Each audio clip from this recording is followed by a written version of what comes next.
Good afternoon, everybody, and welcome to another edition of Out of the Blue. And this week, we're really excited to be joined by Emma Fell from Attend Digital. Hi, Emma. How are you? Hello, thanks for inviting me. No, you're very welcome. And my usual partner in crime, all the way from Marbella, it's David Lim. Hello, sir. How are you? That's you. Hi, Mark. Hi, Emma. Nice to see you. Hi, you too.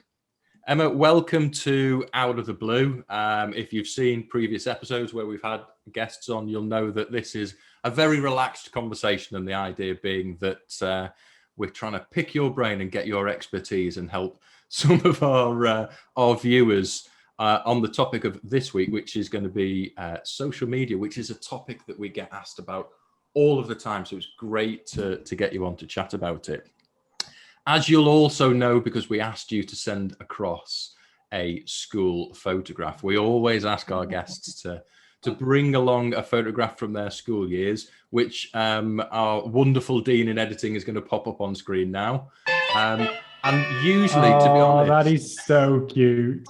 See, we would normally take the mickey. That's the whole point of it, is that... But there's not a lot to take the mickey out of. I have noticed that the photograph on your website, you're wearing, your lipstick shade is the same colour as your school cardigan. Always on brand. Always on brand. Absolutely, I love it. That's a very smart uniform for primary school, that, isn't it? It is. Yeah. Nowadays, that would definitely be a polo shirt. Yeah. You probably switched to a polo shirt soon after the school photo, I think. Everything off now, back on with the polo shirt. Yeah. Just share the same uniform. So I'm going to move on from that because there's just nothing I can take the mickey out of, which is rather disappointing. But anyway, I don't know, I think the fringe is pretty strong. So Emma, I do hopeless jobs of introducing people and telling people what they do. So it's an opportunity really for you. Why don't you tell us a little bit about Attend Digital, what you're about and how you help schools in particular? Yeah, sure. So, I started Attend Digital in the end of 2007, started really working in it after leaving my other job, which is in higher education, in 2018. And we started out as kind of just a blanket digital marketing company. And then the more I was working with schools, the more I was realizing that actually what I'm doing is social media marketing. I think I was a bit reluctant to use that title a little bit because I think in the industry, in education industry, that term is a little bit misunderstood sometimes. And I know I've certainly had that misconception, I suppose, before, which is just posting on social channels. It's not, and we'll probably go into that a little bit more, but so what I work with schools to do now is to understand how they can use social media channels as a really powerful marketing tool for their school, whether that's, a lot of the time it's helping them drive student and pupil numbers from locally or from internationally, and increasingly it's training them on, either their marketing teams or, further teams that aren't specifically strictly marketing, training them on different aspects of social media and ultimately how they can just use it to achieve whatever it is that their school wants to achieve with their marketing, particularly social media marketing. Brilliant. Yeah. Sorry, Mark. I think what I like about your especially your Instagram reels, I think they are that's where I first noticed you. They really make me smile, and you have a very nice approach to your social media and your posts, and they're always very helpful. There's a lot of content that you give away on there as well, and I can see why that would work in the education sector. I think specifically with yourself, you've got a very nice approach, which I think schools can really work with. Oh, thank you. Yeah. That's really nice of you to hear. Do you know, before I started doing reels, even on this, I get so nervous on video. And it was only when I thought, I'll just have a bit of a go at reels. It was a new thing that came out last year. And I think with the lip sync, I do a lot of the lip syncing things. And I try and find ones that are a little bit humorous. Well, I think they're a little bit humorous and kind of relatable. And I kind of just found my little niche in it, I think. And I really love doing them. And I just most of the time feel like a bit of a goon just in my office when I'm recording them. So I'm really glad to hear that they're helpful. Well, you have one supporter. You've got one supporter in me. No, they're really good. They come across really well, and they do make me laugh. So yeah, they're doing a good job. Thanks. Emma, a lot of our clients are in the state sector. They're multi-academy trusts and maintain schools as well. And it was interesting you mentioned that social media is very often misunderstood within education. I think often, not all the time, but we often come across schools and trusts that just see it as somewhere to post what's happened that week, or changes to the policy on dinner money and where not to park when you're visiting the school. So what advice would you give those schools in terms of the opening their minds to how it can fit into sort of, they are now starting to put together marketing strategies on the whole. So sort of advice as to how they can fit social media into those strategies, because I think a lot of them don't see that. Yeah, I think so. That's something that I find a lot as well. And I think if we can consider it as a really huge platform for reaching so many people. So if you think there are billions of people on social media in the world, and it's a really good platform for us to reach people who, yes, parents and students who are currently at your school, or those who might be looking at, say, moving catchment area to come to your school, or maybe they are already in your catchment area, but maybe they're thinking, oh, shall I go independent, shall I go state? And it can be a really good way of, yes, communicating with your current audiences about what your students are doing, but also raising your brand profile, giving information not just for current parents, like I said, about the changes to dinner money policy, or however you worded it, but about how can parents find out more about what you can offer their child. For example, sixth form is often, I mean, I went through the state sector, and I know sixth form was an area where we had the choice. We could stay on at school, or we could go to the local independent school, or we could go to another college. And so that particularly could be a really strong area where you could give a lot more information about subject choices and things that are relevant for external parents, or parents that might be considering going elsewhere. And in that way, you can use your social media channels as, yes, a forum for communicating with your current audiences, but also with your external audiences as well. So it really can fit into it, and it should be considered, I mean, I'm biased obviously, but it should be considered as an integral part of your marketing strategy. Yeah. And you mentioned you've been working with schools since 2007, sort of initially? 2018.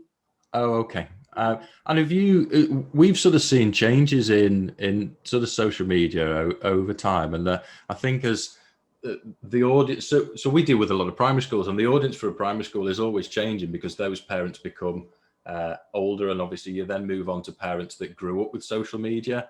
Mm-hmm. Have you changed? Have you seen a difference in the channels that parents are actually accessing? Yeah, definitely. I think a few years ago, before I was working on my own, while I was working just still in industry, it was very much Facebook centric. And Facebook is still the biggest, by user numbers, it's still the biggest social media network in the world. But the way in which parents are using these channels are changing. So increasingly now, people are going to Instagram first and foremost. I think, people are going there to look at the brand. What do they represent? How do they look? How do they come across on Instagram first? And they'll often use that as a way into their website as well. So obviously they'll still go via Google, but they're also going via Instagram. And particularly for parents of younger students, so like nursery, primary school age, that demographic, they're millennials. So we're more likely to be researching brands, including schools, and just in general spending a lot of time on Instagram rather than Facebook. They'll still have a Facebook account from when they were younger, and they'll still hop on and maybe share a few photos, but that's not the primary platform they're using for research at the moment. So yeah, it's definitely, it shifts all the time, social media, the joys, and then they all bring out different new features as well, and it's it's a job keeping up with it. I like the fact that I've been categorized as a millennial in what you've just said, because I have a son who's in nursery and a daughter who's in infants. So yes, I'm in that category, and yeah, I've got it recorded now. So it's true. It's a sweeping statement, but I think in general, and yeah, I know of clients actually who are older than you as well, David, that they'll say they do that as well. They say, Instagram is their go-to platform now as well. So while I'm saying, I'm talking very sweeping terms. No, I know. And I was only teasing. but it is so true that I think, obviously moving abroad, Facebook and Instagram were the two platforms that certainly my wife used to look at schools, to look at what they were offering, to read reviews, to hear what was happening at the different schools, and it's such a powerful forum to promote a school. And I think if schools are not using it, they're really missing out on, as you say, the younger generation, and actually attracting them, because they are using it. You see them outside the school grounds, and they're talking about Instagram. They're sharing their connections with each other on Instagram, and I think you've really got to make the most of it at the moment. But so that leads me to a question about. I think my problem is that I struggle with the amount of opportunity and different platforms and planning and creating and writing and posting, and it can be quite daunting for certainly primary schools that we work a lot with, and multi-academy trusts. How and what can they do to make that a little bit easier to do? That's a really great question. So there's a few parts to it, actually, I think, that I'll cover when I answer it, which is the first one kind of comes back to what we were talking about, millennials and then other audiences across platforms. So I think firstly, have a think about who your audience is. And I mean their ages, again, let's keep it general, but their ages, their interests, the ages of students you're wanting to get into your school as well, kind of which ages are you hoping to increase intake into. And use that information to work out, okay, so where predominantly, where are these parents online? Where are they spending their time online?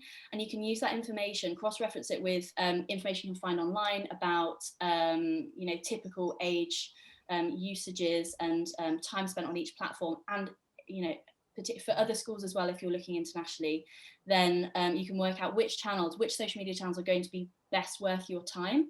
Because you're right, there are all the time, there are different social media channels popping up, and you're at risk of spreading yourself too thinly, like you say, with everything that goes on with managing each channel. So I would say use that audience research to then find two channels that are going to be the most impactful for you. Do those really, really, really well. And then the other channels, if you get a bit of time, you can, and if you've got the resource in-house, because this is what it often comes back to as well. Sometimes it's one person, sometimes it's half a person, half a job, covering social media. So time is of the essence. So do two channels well, and then the others is kind of just a nice to have. So, and then the next part I would say is, if you can, invest in tools that can help you save time as well. So for a lot of social media management tools, or tools that will help you with your social media management, there are free entry level packages. You don't have to, pay to do the extra ones. They can save you even more time. But even finding, a social media scheduling tool that can really help save you time in front. You can plan all your posts ahead, do them when you've got, say, a day to designate just for social media, and then you don't have to think about it for the rest of the week, or you don't have to think about it as much. And like graphic can you recommend any? Can you mention any that you've not sponsored, not affiliate or anything? But yeah, I personally use Later, Later. That started out as an Instagram scheduling tool, but you can use it for Instagram, Facebook, Twitter, LinkedIn, Pinterest, lots. Right. So I would say that's a really good time saver. And then for if you don't have a graphic designer in-house, which lots of places don't, then Canva has got an amazing free program. They've got paid one as well, which is even better, but the Canva free online graphic design tool is really, really great. I used that for a long time. I think I only went pro last year or something. It's really, really great tool. Yeah. We won't mention Canva really, but the other one sounds really good. No, it is very good, and I think it's got so many templates available for people to use. Yeah, you've got to consider it when you don't have that resource or the finances to pay an agency to do that. I mean, I used to work agency side, and I would always say using a graphic designer is the gold standard. It's the best thing to do for your brand, like brand image and everything. But if you can't, then like Blue Apple Education. Absolutely. I think what you're trying to say. Emma, we got sort of we've always been active on social media, but I think it's true to say, David, last year we really upped our game in terms of our activity on social media. And I suppose we've seen, as a commercial organisation, we've seen results. It's difficult to know which elements of what we're doing are creating those results. And that's something that I hear schools say as well. But often they'll say, oh, well, yeah, we did have someone in the school that was into doing Facebook, but they left, and so it doesn't get done now, and we're not sure whether it worked or not. Are there easy ways that they can get some feedback and get some confidence that what they're doing is effective and is having some effect for them? Yeah, definitely. So the beauty with digital marketing and obviously social media is you've got access to so many different insights and metrics. So they're results basically on how your posts and other content has performed. So you can go into your Facebook or your Instagram reporting dashboard, your insights or your drill down pages, and you can have a look at, well, to start with, you can have a look at who's following you, your audience. So they're the demographic of your audience, but then you can go and have a look at by post, which one has got you the most reach, so which one has been seen by the highest number of people, which ones have had the highest number of engagements. So that's the gold standard really on social media. We want posts that are engaged with by your following, because you might have an audience of like 2,000 but have 2 people like or comment on each post. That's a super low engagement rate, and my maths isn't good enough to work it out, but you want to aim for something like 10% really. So yeah, you can go into your insights and then you can have a look at, okay, for this, and I come back to the strategic side of it, for the purpose of this post, what was the purpose of this post? Did it fulfill that need? So for example, I'm in Instagram a lot with my current clients, and they'll say, well, that post didn't get very many likes. I'm like, that's fine, because it got 5 saves, and that was what we were going for. Or it got 5 people saw this post and then immediately went to the website. That's what we want. We wanted to drive people to the website with that post. And then there'll be other posts that we wanted to just reach as many people as we could, because we wanted to use it to grow our audience. And so for that one, we'll look at reach and other reporting metrics. So I would have a think about what you're wanting to achieve on the platforms. Yep. And go into your insights and see which types of posts perform best for that goal. Do more of those. Yeah. And it's interesting, I think when we post, I know lots of our content is graphical, but when we post about people, that engagement is so much higher. It just goes to show that no matter that it's not in person, that social aspect, it's still the person-to-person interaction that gains the most engagement. Yeah, definitely. That's an interesting one, actually, that you mentioned that. So on Instagram in particular, but Facebook as well. So a photo of a person will always do better. Well, 9 times out of 10 will do better than a graphic in terms of likes. So it can be a little bit, I know some accounts, not in the school sectors, but some accounts do it as a bit of a clickbaity thing. So they'll say, no, I'm not suggesting you're doing this at all, but I know other accounts that do. So, I want a really good, engagement rate on this particular post, so I'll put a photo of me up and then a caption which is vaguely related. So no problem really with doing that, but I would take with a pinch of salt the ones that have got faces on, because they will nearly always do better in the like section. So just take a broader picture. But in general on social media, you're right, it's the social interaction part of it that's key. And that's why I always talk about engagement, because that's what the platforms want us to do, is engage socially with each other on these platforms. Yeah. And then so you've talked about the photos there, and how the engagement about that is. I know you do the videos on yours, which I'm always watching. So surely they've got to be even better than the photo in terms of engagement. Absolutely, People are looking for that more. Yes, yeah. I mean, so across social media networks, they are, in fact, Instagram just released more information on this, that they're finding, so Instagram and Facebook are both owned by Facebook, so they're very similar, they operate very similarly. And Instagram's just released that it's going to actively now prioritize video content, because it's found that that's what people want. People come to the platforms and they want to be entertained, not necessarily in a TikTok way, just a dancing routines. I mean, that has its place, but edutained, so educated and entertained at the same time. So that's how people are engaging even more on the platform. So I think if we're wanting to improve our results on the platforms, doesn't really matter what kind of results you're going for, increasing the number of the amount of video content you're doing on the platforms is going to be great, but also making sure that that's social media driven content rather than just recording something that was for YouTube. Recording something within Instagram, like a reel, or recording something that's just been recorded for Facebook, because on social media we want to have engaging, eye-catching video that's literally going to stop the scroll, so thumb-stopping content. So people are scrolling on their mobiles most of the time on social media platforms. We want them to be able to see our video and think, oh, I'm going to actually stop scrolling through my feed and just watch this for a bit. It's got to be really eye-catching. So I'd say social first video is going to be the best. That's interesting, because that's something I think schools can do really easily.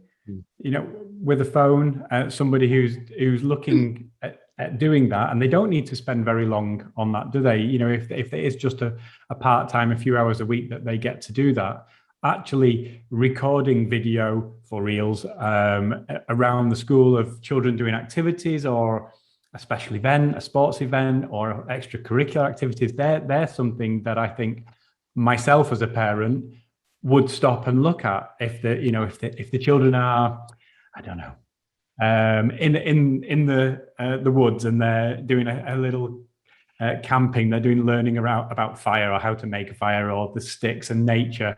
Actually seeing that happening rather than some photographs would be something that I would stop and have a look at. So it's quite interesting that you mentioned that, and I think I should do that for Blue Apple. I should do more of that. Practice what we preach, mate. Yeah. No, that's really interesting. Emma, I notice on your website as well, there's a section that specifically talks about training the schools and helping schools become a little bit more self-sufficient, I suppose, with regards to social media. Tell us a little bit more about that. Yeah, definitely. So I've got 3 currently trainings that are already kind of, I suppose, ready-made in a way. So one is actually an introduction to reels. So we were talking with David about reels. So if you're like, what are reels, or how, maybe you're already interested in finding out how to do them, then you can go and have a look at do that. That's just a do it in your own time sort of thing. And then there's another one which is actually in collaboration with Education Marketing Collective, which I'm a member of, and that is all about how to create your own social media strategy. Just getting started. And then my main course really is it's quite a big one. It's an 8-week one-to-one, and it's just on Instagram. And it's just, the idea is that schoolmasters will leave the course feeling completely confident in how to use Instagram, all the ins and outs of it, how to use it for their particular goal. And it also covers how to use ads on Facebook and Instagram as well, not boosted posts, but proper, not to cause offense to anyone, proper ads that are retargeted and trackable, and really you can get down into the nitty-gritty of your data. So, and that one, it's quite an intensive program. It's like 1 hour a week plus homework or assignments with it, and then I'm just with them the whole time, and they can just back questions back and forth to me as well. So it's meant to be literally, I'll be with you every step until you feel completely confident with it. But then apart from that, I do the odd kind of bespoke training for a school. So they might come to me and say, we're having trouble getting our teachers on board with sharing photos of what children are doing. They don't understand why they should be doing it and how it can help our marketing. So I'll go and do a bit of a training with them on that. Or it could be, we want to get really, really into the detail of using Facebook and Instagram ads. So we'll do a training on that. And really I can adapt it to whatever the school is looking for. Or an audit, I think, is another one that I did as well, about how to do a social media audit, which is really the start of before you get into the strategic side of it. Brilliant. Right. All that information is on your website? It is, yeah. So they can reach out to you on your website or have a look at you on Instagram? Exactly, yeah. Yes, yeah. And reach out to you that way. That's right, yeah. I'm at Attinger Digital on Instagram, and my website is www.attenger.com. Fabulous. We will put all the details up on the screen as well. Great. Yeah, brilliant. Emma, thank you so much for your time this afternoon. It's been fascinating. I've learned loads. But I was always going to with regards to social media, to be fair. Yeah. I've been made 20 years younger, so I'm really happy. Thank you very much for inviting me on. It was a lot of fun. We appreciate your time. Thanks, Emma. Thanks, everyone. We'll see you again. Thank you. Bye. Bye-bye. Thank you for watching Out of the Blue, and I hope you enjoyed it. Please subscribe and leave a comment below, and please ring the bell for notifications. I hope I all see you again soon. Bye.